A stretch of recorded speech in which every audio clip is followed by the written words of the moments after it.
Bien, pues hermanos, hermanas, un privilegio como siempre de tener la oportunidad de compartir la palabra. Selu decía con mucho cariño, con mucho amor, sobre todo mi persona, de que faltaban bastante hermanos porque estaban algunos de viaje, otros estaban enfermos y falta una tercera parte que creo que se han enterado que me tocaba a mí predicar y por eso no han aparecido. Pero Selu me trata muy bien y para que no se notara. De hecho me ha dicho: no tardes mucho en predicar, que no tienes ni agua. Así que vamos, cuando abríamos la reunión, hemos estado hablando, y Selu estaba hablando acerca de la locura. Y yo creo que en el pasaje que vamos a tener la oportunidad en esta mañana de compartir, algo, por no decir bastante, de locura también hay. La locura del Evangelio, la locura de aquel que el Señor ha tocado tu corazón y te ha cambiado por completo, y tus ojos están dispuestos a tenerlo puesto en Él, estás dispuesto a tener tus ojos puestos en las necesidades de los que están alrededor tuya, y no tanto los ojos puestos en ti mismo, que es donde normalmente todos nosotros pues terminamos poniéndolo. Siempre digo lo mismo: cuando hay problemas, pensamos que el problema más grande que existe es el problema que tengo yo, no el problema que tienen los demás, el problema que tengo yo. Vamos a irnos al Evangelio de Lucas, en el capítulo 10, y hay un pasaje que lo conocemos todos, lo hemos leído muchísimas veces, pero que yo espero que el Señor, pues en esta mañana, pues también nos dé la oportunidad de que nos dé también una enseñanza y una visión que a lo mejor, oye, nunca se sabe, distinta, ¿no?, a la que en algún momento hemos podido escuchar o aprender. Lucas 10, versículo 25, dice así: y he aquí un intérprete de la ley se levantó y dijo para probarle: Maestro, ¿haciendo qué cosa heredaré la vida eterna? Él le dijo: ¿qué está escrito en la ley? ¿Cómo lees? Aquel respondiendo dijo: amarás al Señor tu Dios con todo tu corazón, con toda tu alma y con todas tus fuerzas y con toda tu mente, y a tu prójimo como a ti mismo. Muchas gracias. No sabéis lo que habéis hecho, pero bueno. Gracias.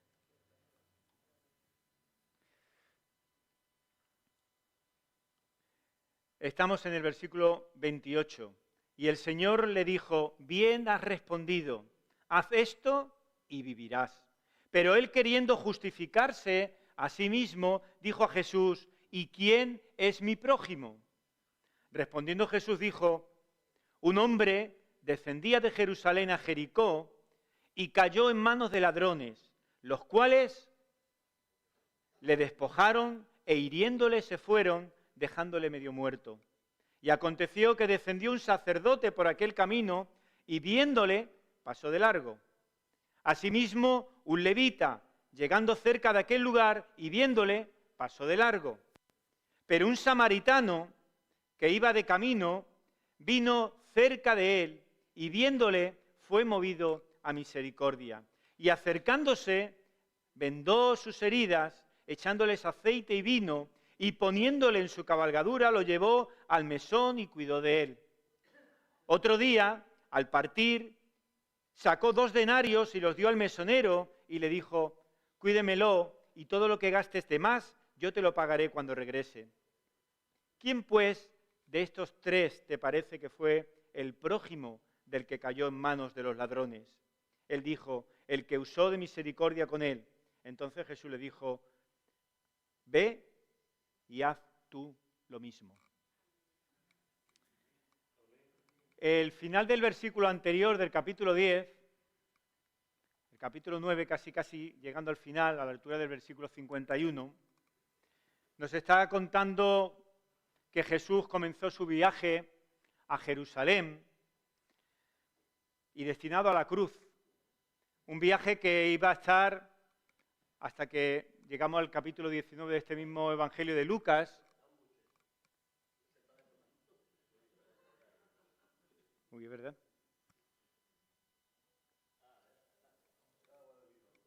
Creo que ya está.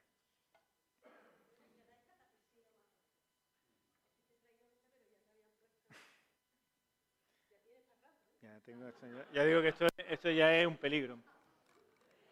Demasiado ya. Bueno, pues como digo, en el capítulo 19 nos dice ese viaje cómo va a concluir y el contexto cuando habla acerca de la entrada triunfante, ¿no?, del Señor Jesús en Jerusalén. Entonces, mientras que el Señor viaja a Jerusalén, va a compartir una historia. Va a compartir una historia en un momento bastante interesante y en un lugar muy interesante. Y va a compartir una historia, sobre todo, ante las dudas, ante las opiniones de alguien que no era un cualquiera tampoco, sino que era, como dice el texto que hemos leído, un erudito, es decir, un entendido de la palabra.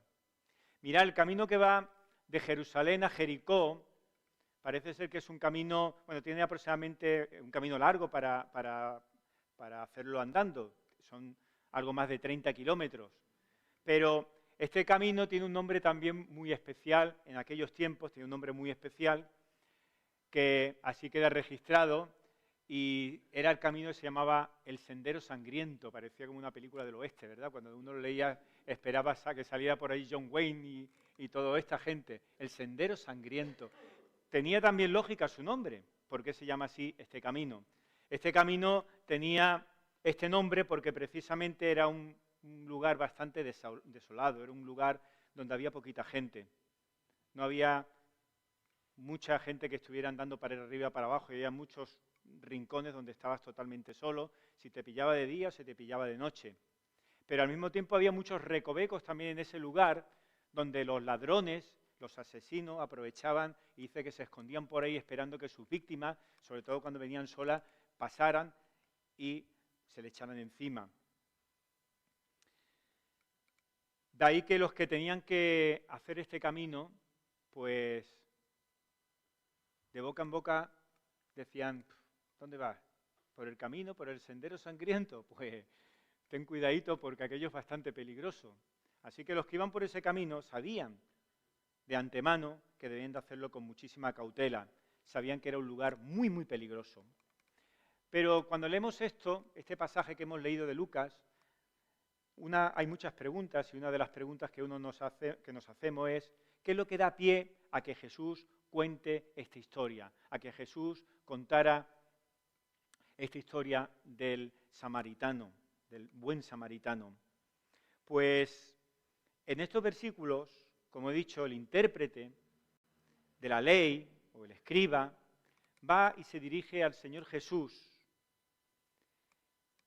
Pero el Señor Jesús, al escuchar su pregunta, él que sabe perfectamente lo que hay en el corazón de todos aquellos, de todos, pues sabe que va con una intención distinta a la de aquel que a lo mejor por ignorancia o por intentar de aprender más o por curiosidad de qué podía el Señor Jesús, ese maestro que estaba enseñando de una manera extraordinaria qué es lo que quería decir, hace la pregunta, no, este parece ser que no se dirige al Señor de esa manera, pero nos encontramos que le hace una pregunta que el Señor Jesús hace que de rebote, con mucha sabiduría, de nuevo la pregunta la termine contestando el propio que está haciendo la pregunta. Esto es algo bastante curioso que lo vamos a ver ahora a continuación. Y el versículo 27 nos dice, contestando a la pregunta, amar a Dios y amar al prójimo. Ahora veremos la pregunta exacta, pero la contestación que hace él mismo, el propio erudito, es amar a Dios y amar al prójimo. Es decir, el término amor es un término que empieza a aparecer ahí con bastante fuerza en el pasaje. Muchos estudiosos también de la palabra, cuando llegan a este pasaje de Lucas, les llama la atención en el contexto no solamente del capítulo 10, hay un par de historias que hay muchos eruditos que dicen de que tienen un nexo en común bastante interesante y que nos sirve para que incluso aprendamos más por dónde iban los tiros del pasaje del buen samaritano. Incluso en el capítulo 11 también viene otro nexo, el capítulo siguiente a este texto que hemos leído, viene otro nexo que también nos va a abrir de alguna manera el entendimiento para saber por dónde iban los tiros de la historia que cuenta el Señor Jesús del buen samaritano. ¿Qué es lo que dice en el capítulo 9? En el capítulo 9, en el versículo 51, hay una historia que también nosotros conocemos, que habla acerca de Marta y de María. ¿Os acordáis de aquel texto, no? Marta, la afanada, que termina de alguna manera, pues, derramando todo ese ungüento, ese perfume a los pies del Dios, del Señor, y la hermana le ve y le dice: estás perdiendo quizás más el tiempo, ¿no? Estás dedicando mucho el tiempo a esto. Y ahí hay una enseñanza muy interesante en ese pasaje que nos sirve para ahora, y es que viene a decir este pasaje de Marta y María, está en el mismo capítulo, he dicho 9, ¿verdad? Y me estoy poniendo cara rara, porque estoy mirando y no en el 9. Está en el propio capítulo 10, de los versículos 29 al 37. Me parece que ahí sí que está acertado. Y en ese pasaje lo que nos viene a decir, o nos viene a enseñar, es que dónde tenemos que estar puestos nuestros ojos y dónde tiene que estar puesto nuestro amor. Y el amor debe estar puesto en Dios. El amor tiene que estar puesto en Dios. Y con esa enseñanza nos quedamos. Pero también dentro del contexto del capítulo 10, como digo, en el siguiente capítulo, en el 11, hay un texto que también lo conocemos mucho, lo conocemos la mayoría de nosotros como el Padre Nuestro, pero tiene muchísimas más cosas. Es la oración, cuando oréis, decid: Padre nuestro que estás en los cielos, santificado sea tu nombre, venga tu reino, hágase tu voluntad como en el cielo, así también en la tierra, el pan nuestro de cada día, dánoslo hoy y perdona nuestros pecados, porque también nosotros perdonamos a todos los que nos deben, y no nos metas en tentación, mas líbranos del mal. Aquí el texto lo que nos viene a decir es la importancia de la oración. Entonces, hay muchos, como he dicho, muchos eruditos que dicen que este pasaje del buen samaritano está metido dentro de un contexto, tanto dentro del capítulo 10 como el capítulo 11, en el que está dando a entender dos cosas muy importantes, dos principios muy importantes. El principio de amar al prójimo, del buen samaritano, de el amar a Dios, en el pasaje de Marta y María, y todo esto a través de la importancia de la oración, dirigiéndonos al Señor. ¿Y esto por qué digo que es importante? Esto es importante porque nos da una enseñanza, un principio que nos va a servir para empezar a entender el pasaje del buen samaritano. Y es que para entender su contexto, nos dice que solo a través de una profunda relación con Dios, alentada por la oración, es como podemos amar tanto a Dios como al prójimo. Solo a través de una profunda relación con Dios. ¿Qué significa esto? Significa de que nos vamos a encontrar personas que aman al prójimo, y no significa eso de que sean creyentes. Hay gente que ama y que hace actos de amor y pasan totalmente de Dios. ¿Y eso cómo puede ser posible? Pero también nos encontramos el caso contrario. El caso contrario es que podemos decir que amamos mucho a Dios, pero al que estamos viendo al lado con necesidad, a tu prójimo, como que no. El buen samaritano precisamente viene a hablar acerca de esto y en esa misma dirección. Pero siempre dejándonos claro que para poder amar al prójimo, para poder amar a Dios, es necesario conocer a Dios. Es necesario tener una relación íntima con el Señor. Porque ¿cómo vas a amar a aquel que no conoces? Es imposible. La palabra del Señor nos acerca a Él. La palabra del Señor nos hace que lo conozcamos mejor. La palabra del Señor hace que conozcamos su voluntad. Y teniendo esa relación en oración con Él, entonces el Señor nos va a capacitar No solamente para que le estemos amando a Él porque lo conocemos, sino para que también seamos sensibles amando al prójimo. Y esa es la dirección, como digo, de el buen samaritano. La palabra, por lo tanto, amor, es una palabra que parece ser que es clave en la palabra de Dios, en los textos bíblicos. Es clave. La palabra amor nos viene a decir que con amor hay solución para muchos problemas del mundo. Si no hay amor, los problemas apenas se van a poder solucionar. Es necesario que haya amor. En los tiempos hippies, por los años 60, ¿verdad? Había un himno, ¿verdad, José Luis?, que era muy conocido, que decía, todo lo que necesitas es amor. Y era prácticamente un himno, ¿no?, en aquellos tiempos, y la gente lo cantaba, pero una cosa es cantar acerca del amor, y otra distinta es llevar el amor a la práctica. Todo lo que necesitas es amor, decía. Sin amor sabemos que hay sufrimiento, sin amor sabemos que hay violencia, sin amor sabemos que hay vidas y corazones destrozados. Por eso es necesario que el amor esté en este mundo, porque el amor traerá reconciliación en los lugares de conflicto. Y hoy en día sabemos que hay muchísimos lugares donde hay grandes conflictos, donde hay guerras, donde políticamente se intentan arreglar las cosas, donde se intenta que haya entendimiento, pero echamos de menos el tema también del amor.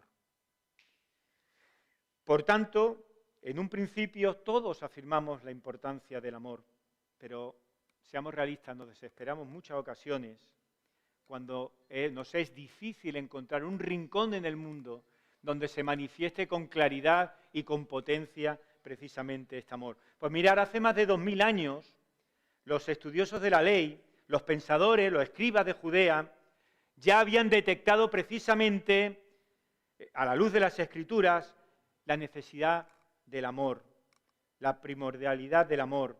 Pero también, en su caso, había un claro desajuste que lo vemos bastante claro precisamente en esta historia que el Señor Jesús, con muchísima sabiduría, presenta del buen samaritano. ¿Cuál es el desajuste?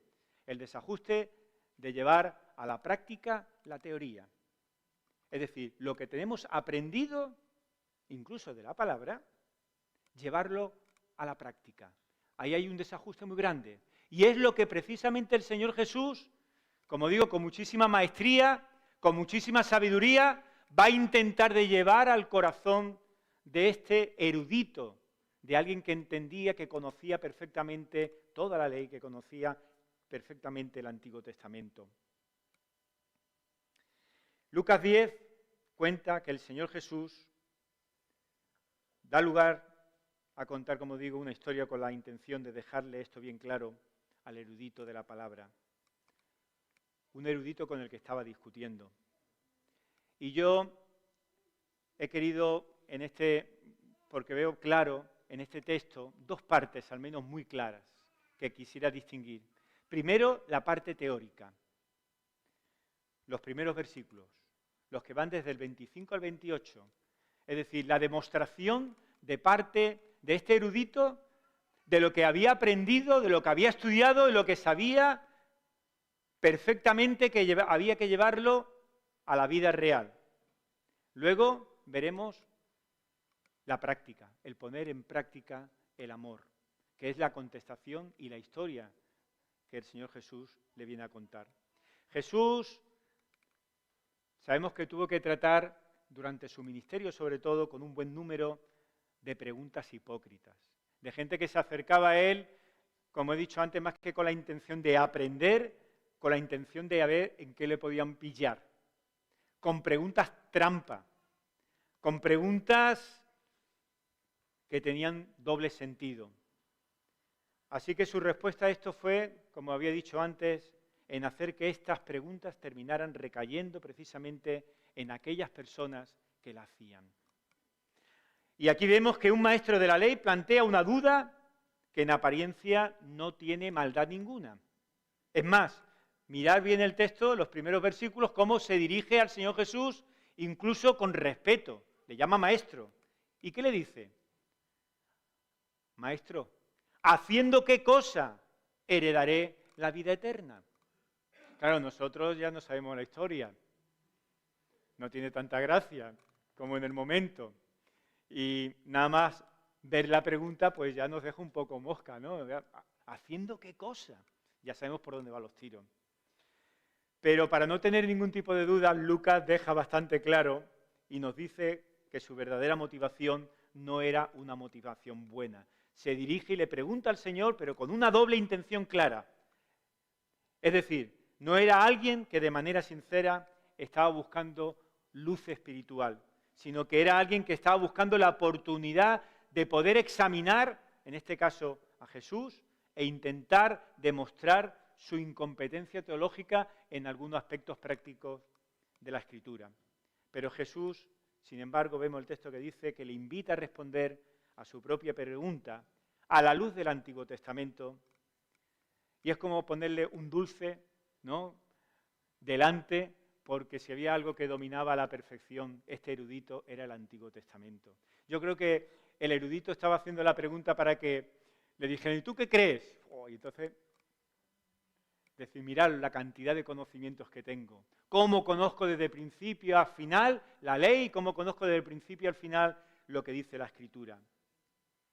Pero Jesús, cuando lo invita a le pregunta, ¿qué es lo que está escrito?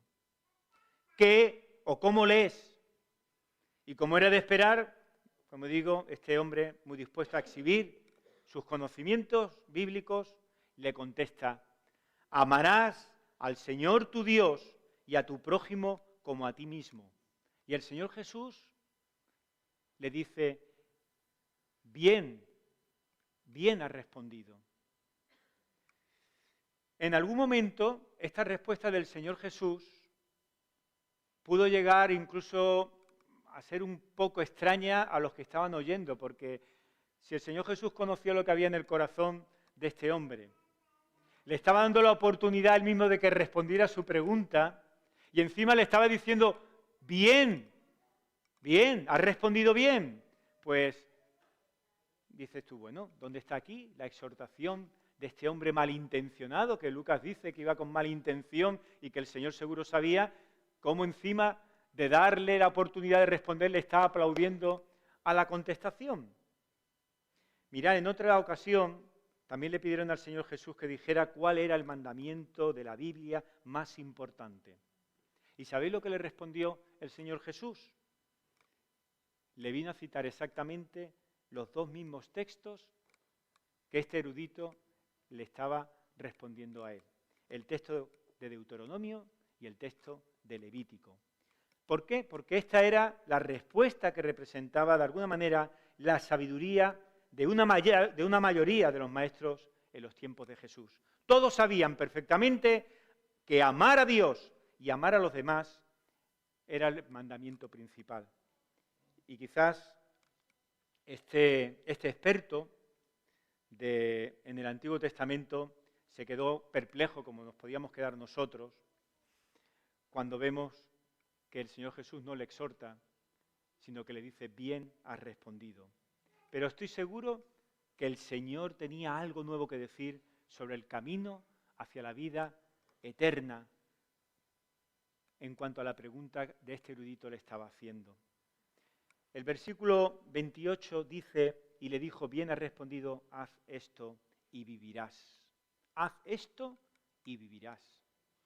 Aquí nos sorprende de nuevo otra vez el Señor Jesús. Porque si tú amas, te está diciendo que si tú amas a Dios, si tú amas a tu prójimo, es decir, si tú te estás esforzando en hacer algo, con ese esfuerzo, con eso que estás consiguiendo, es suficiente para poder conseguir la vida eterna. Haz esto y vivirás no quiere decir que los actos llevados a cabo con amor nos sirvan para ganar el cielo.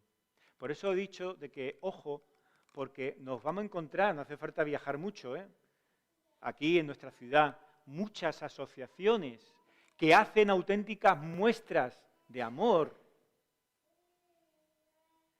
ayudando a necesitados, estando dispuestos a hacer muchísimas cosas y no son creyentes. Y ahí eso muchas veces cuando vemos eso nos deja, en el fondo tendrán que ser creyentes, nos deja un poco fuera de juego. Pero el Señor Jesús no está diciendo que los actos llevados a cabo con amor sean lo suficiente como para que ganemos el cielo, sino que más bien lo que viene a confirmar es que los actos llevados con amor vienen a ser la marca infalible de una persona que está ligada a las cosas de Dios. Sabemos, dice Juan, que hemos pasado de muerte a vida en que ¿qué? En que amamos. Así que si no hay amor, evidentemente ya hay un claro designio en tu vida de que no estás en el Señor. El amor es el requerimiento divino, lo que el Señor pide, lo que Dios requiere. Sin Él, sin amor, no hay nadie que vaya a entrar al cielo sin amor. ¿O pensáis que puede haber alguien que pueda entrar al cielo sin amor? No, no hay nadie, porque el cielo es un mundo precisamente de amor. Así que este experto en leyes que estaba haciendo esta pregunta sabía que era lo mejor que podía responder. Los que van al cielo aman a Dios y a su prójimo, y el amor viene a ser el cumplimiento de la ley. Así que Jesús no dice nada que contradiga lo que dice el Nuevo Testamento con lo que él estaba respondiendo a este doctor del Antiguo Testamento. Haz esto y vivirás. Pero este hombre pensaba que la vida eterna era algo quizá que se adquiría con esfuerzo, con el esfuerzo de uno.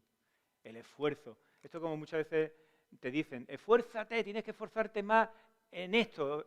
Y uno llega a determinados límites y no es cuestión de esforzarte.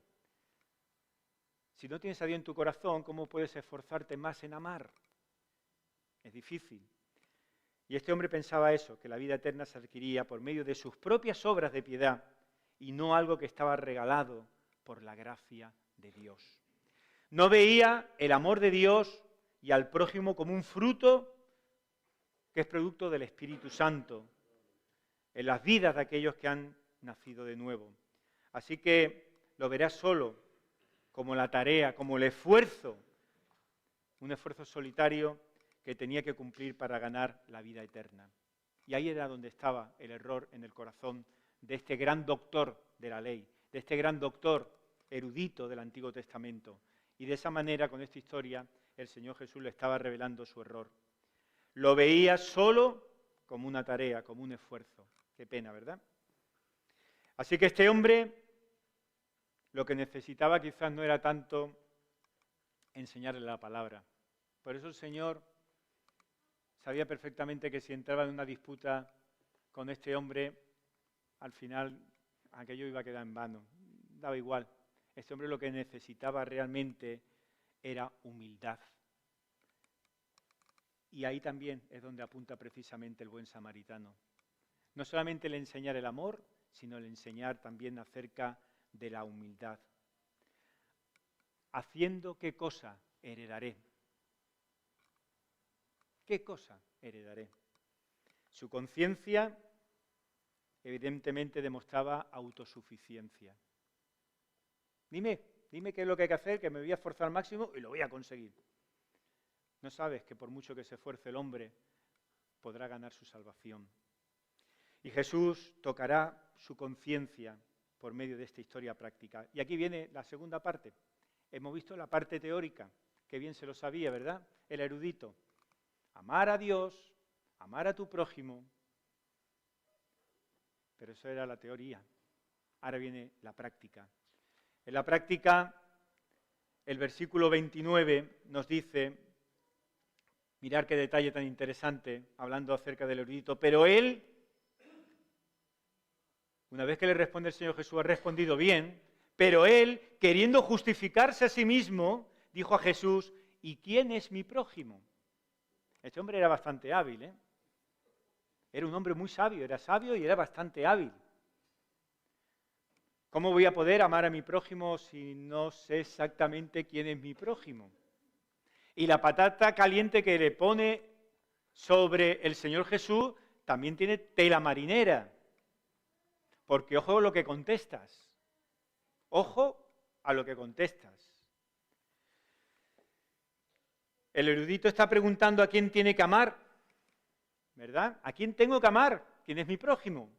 Pero en lo profundo le está pidiendo a Jesús más bien una cosa que es: define los límites. Dime quién es mi prójimo para que yo lo pueda amar y por lo tanto de esa manera sé quién no es mi prójimo y no tengo la necesidad de amarle. Si defines quién es mi prójimo, también sabes quién no es mi prójimo. Así que ojo con la respuesta. Aunque los religiosos y expertos en la ley conocían la ley muy bien, su comprensión de quiénes eran las personas que deberían ser consideradas como prójimo era algo bastante limitado. Esto era lo que he dicho antes, de que pone al descubierto, a este erudito, pone al descubierto esa contradicción que hay entre lo teórico y lo práctico. Darte cuenta de que tienes que poner en práctica aquello que hay en tu corazón. En el Nuevo Testamento hay un fuerte énfasis, en el Antiguo Testamento, perdón, hay un fuerte énfasis en cuanto a la separación de Israel de las gentes de su alrededor. Esto lo vemos desde Deuteronomio y demás. Y cuando requiere y habla acerca, y esto es muy interesante, cuando requiere amar al prójimo, dice lo siguiente el Antiguo Testamento: como a un natural de vosotros tendréis al extranjero que peregrinar entre vosotros, y ámalo como a ti mismo, porque peregrino fuisteis en la tierra de Egipto, yo Jehová vuestro Dios. Esto viene en el libro del Levítico. Recuerda que tú fuiste extranjero.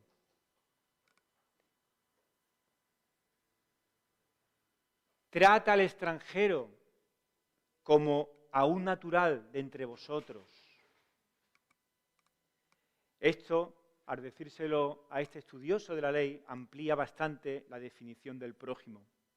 Un hecho que el intérprete sí que lo sabe bien en teoría, pero aún no se imagina, ni mucho menos, lo lejos que Jesús va a llevar la definición del prójimo. El sacerdote, el levita, está la figura de la persona que es asaltada y está la figura del samaritano, ¿no? Son los 4 personajes que aparecen en el pasaje del buen samaritano. Pues el sacerdote y el levita, viendo al hombre tirado en el camino gravemente herido, ¿qué es lo que hace? Dice el texto: se desviaron y siguieron de largo.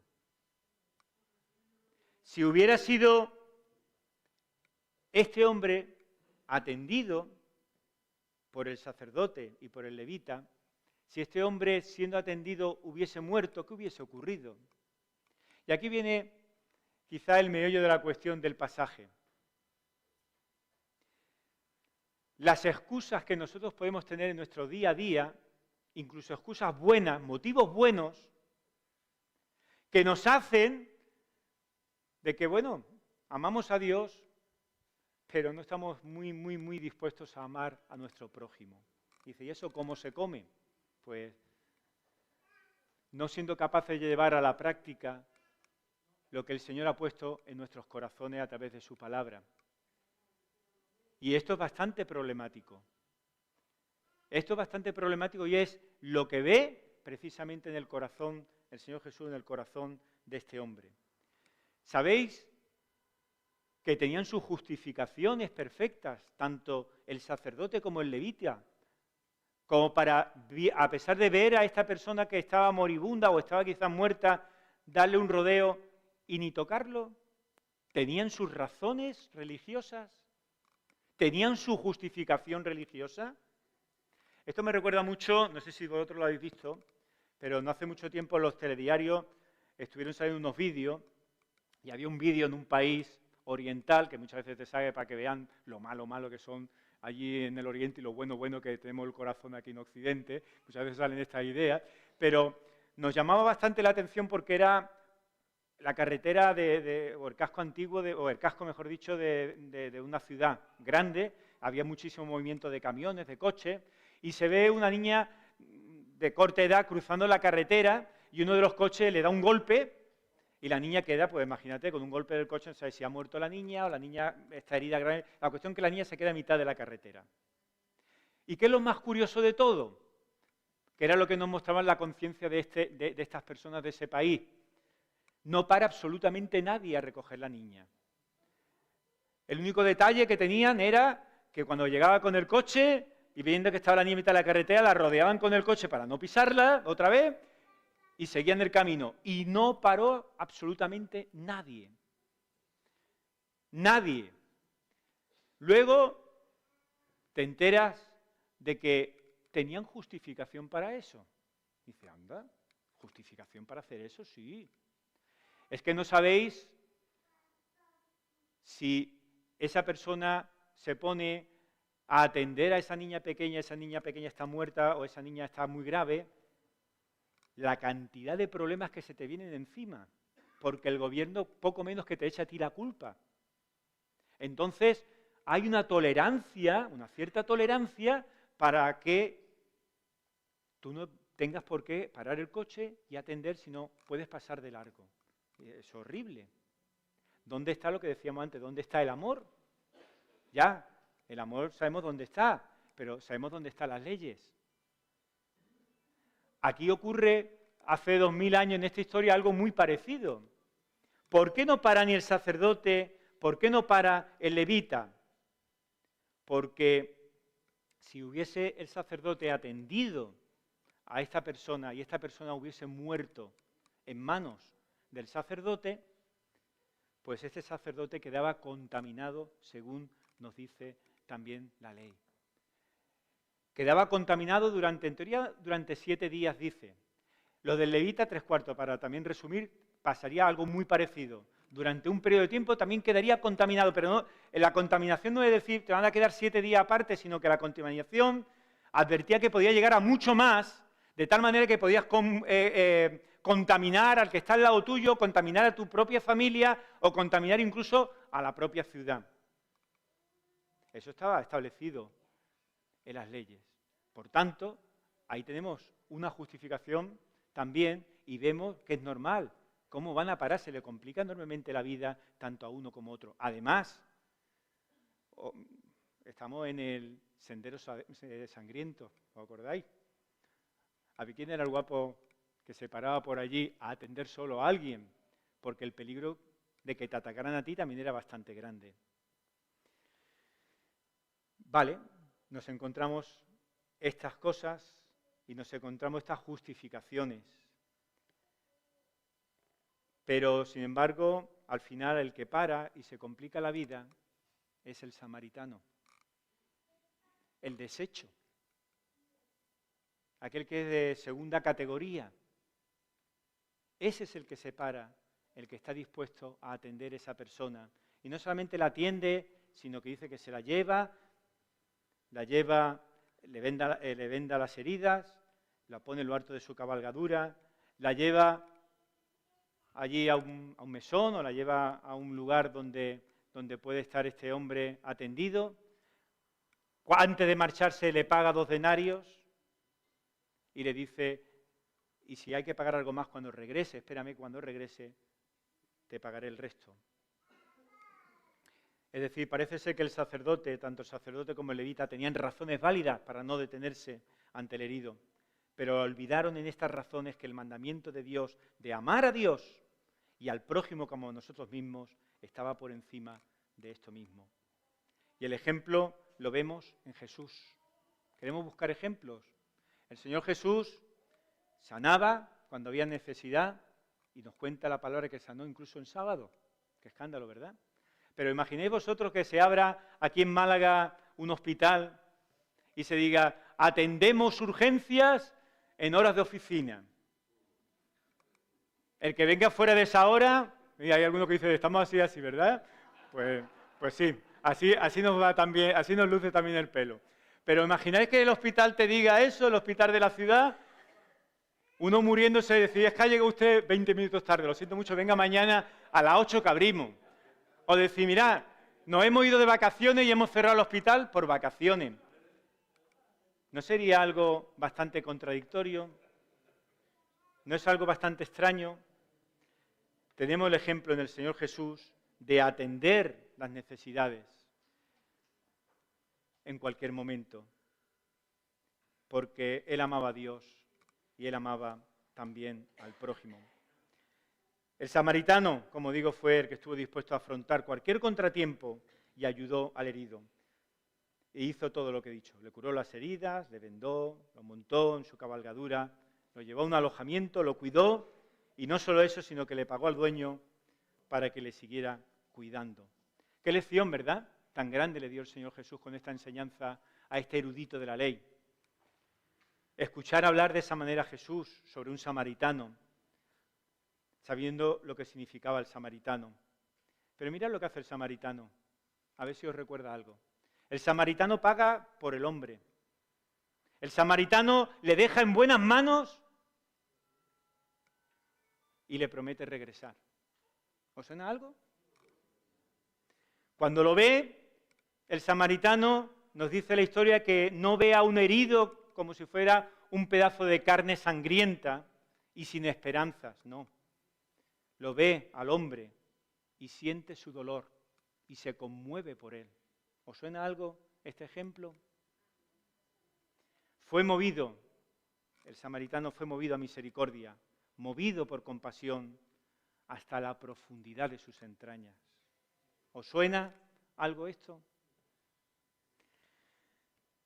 Versículos dos últimos, el 36 y el 37, si hemos visto la parte teórica, hemos visto la parte práctica, ahora nos iríamos a lo que podríamos decir el desafío del amor.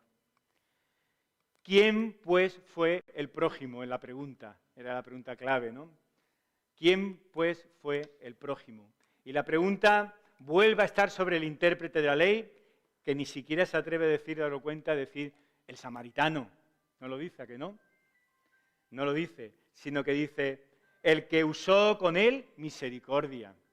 Qué trabajito todavía le costaba de ver realmente cuál es su prójimo a este erudito de la ley. Y Jesús, por lo tanto, nos ayuda a definir la palabra prójimo. Porque la enseñanza no es solamente para este hombre que le está contestando, sino que esta enseñanza también es para cada uno de nosotros en el día de hoy. Podemos ser prójimo para cualquiera que nos acepte como tal. Cualquiera que nos... Y sobre todo, nos dice la Biblia, viendo el buen samaritano, el necesitado es el mejor candidato para poder ser tu prójimo. Porque es muy probable ser aceptados por una persona que necesita tu ayuda, que necesita nuestra ayuda. Así que aquí nos encontramos con una ironía, ¿no? Muy curiosa, como toda la ironía, claro, algo muy curioso. La preocupación con pureza religiosa es lo que hace que el sacerdote y el levita actúe sin tener en cuenta que este hombre caído era su prójimo. Pero el samaritano, considerado inmundo por judíos, es el que termina cumpliendo la ley. ¡Qué ironía! Amarás a tu prójimo como a ti mismo, yo, Jehová. Cuando voy a predicar, tardo mucho más en pedirle al Señor qué es, y de estar en oración, esto lo he dicho muchas veces, qué es lo que la Iglesia necesita, porque nos es de poca bendición cuando podemos predicar algo que no lo sabemos bien, lo tenemos muy preparado, mucho tiempo, pero no está realmente como necesidad de la Iglesia. Y estando precisamente ya, una vez que había arrancado, vi que el Señor me dijo, habla acerca del buen samaritano. Me pasó una cosa bastante curiosa que eran ya tarde, era a las 10 y pico de la noche, y a esa hora es cuando tengo la costumbre con mi mujer de cenar, el yogurcito con frutos secos. Muy triste, pero ahí hemos llegado. Y tengo puesta la televisión, empiezo a hacer zapping y me encuentro casualmente, esto esta semana, me encuentro casualmente un programa que están haciendo aquí en Málaga. Un programa que cuando empiezo a verlo lo conozco, porque es un grupo muy conocido de aquí de Málaga que se dedica a atender a los necesitados, es uno de los más famosos. Y tiene un montón de furgonetas y tiene un montón de vehículos por allí. Cuando veo que está terminando el programa, que ya estaba ya bastante avanzado, veo que una de las puertas la cierra, te podías encontrar una poesía de Antonio Machado, que viene muy bien cara al necesitado, o de García Lorca, o cualquier filósofo. Venía al final de un versículo bíblico. El final del versículo bíblico que venía era casualmente el mismo con el que termina este pasaje. Ve y haz tú lo mismo. Ese es, de alguna manera, el eslogan que tiene estas personas. Ve y haz tú lo mismo. A mí me impresionó bastante, ¿no? Digo, hay que ver tantas vueltas, tanta oración al Señor y ahora a ver si esto es lo adecuado. Y ahora me encuentro en televisión, hablándome en Málaga, y esto concreto. Hermanos, Jesús ya está haciendo lo mismo. ¿Os acordáis lo que dice en Isaías 53? No lo voy a leer entero, ya hemos terminado prácticamente. Pero en Isaías 53 nos dice lo siguiente la palabra del Señor. Despreciado y desechado entre los hombres, varón de dolores, experimentado en quebranto, y como que escondimos de él el rostro, fue menospreciado y no lo estimamos. Ciertamente llevó él nuestras enfermedades, sufrió nuestros dolores, y nosotros le tuvimos por azotado, por herido de Dios y abatido. Mas él herido fue por nuestras rebeliones, molido por nuestros pecados. El castigo de nuestra paz fue sobre él, y por su llaga fuimos nosotros curados. ¿Con quién te identificas? Con estos 4 personajes que aparecen ahí. Ya no se lo vamos a preguntar al erudito, ya el Señor ya le dio el vapor, es bastante fuerte. Ahora como enseñanza para nosotros, ¿con quién te identificas? Yo sé que algunos se identifican como el hombre herido de la parábola. Un hombre herido, una persona herida, que necesita tener un buen samaritano que le traiga alivio. También otros se identifican con el samaritano. Nuestros ojos, he dicho al principio, no tienen que estar puestos en nosotros, tienen que estar puestos en el Señor y ser sensible a la necesidad de los demás. Y a lo mejor uno puede identificarse también con el samaritano. Pero creo que muchos de nosotros nos vamos a identificar con el sacerdote y con el levita. Trato de hacer lo correcto, veo la abrumadora necesidad que hay alrededor mío y estoy al menos tentado a pasar de largo. ¿No ha ocurrido? ¿O más triste nos ocurre? Si tu doctrina no incluye el amor, la humildad y el espíritu, tu doctrina no es verdadera, porque esta no puede ser separada de la vida práctica. Si el Señor ha cambiado tu vida, si el Señor ha puesto en ti algo tan especial en tu corazón, ámale a Él, ama a tu prójimo, pero no te quedes en teoría, ser práctico. Primera de Juan 4 dice, el que no ama, no ha conocido a Dios.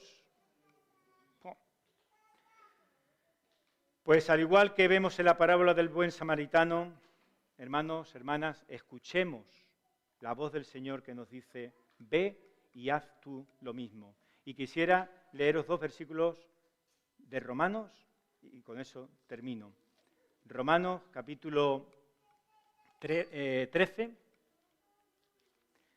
y voy a leeros el versículo 8, 9 y 10. Dice así, no debáis a nadie nada, sino el amaros unos a otros, porque el que ama al prójimo ha cumplido la ley. Porque no adulterarás, no matarás, no hurtarás, no dirás falso testimonio, no codiciarás, y cualquier otro mandamiento en esta sentencia se resume, amarás a tu prójimo como a ti mismo. El amor no hace mal al prójimo, así que el cumplimiento de la ley es el amor. Hermanos, que el Señor nos bendiga.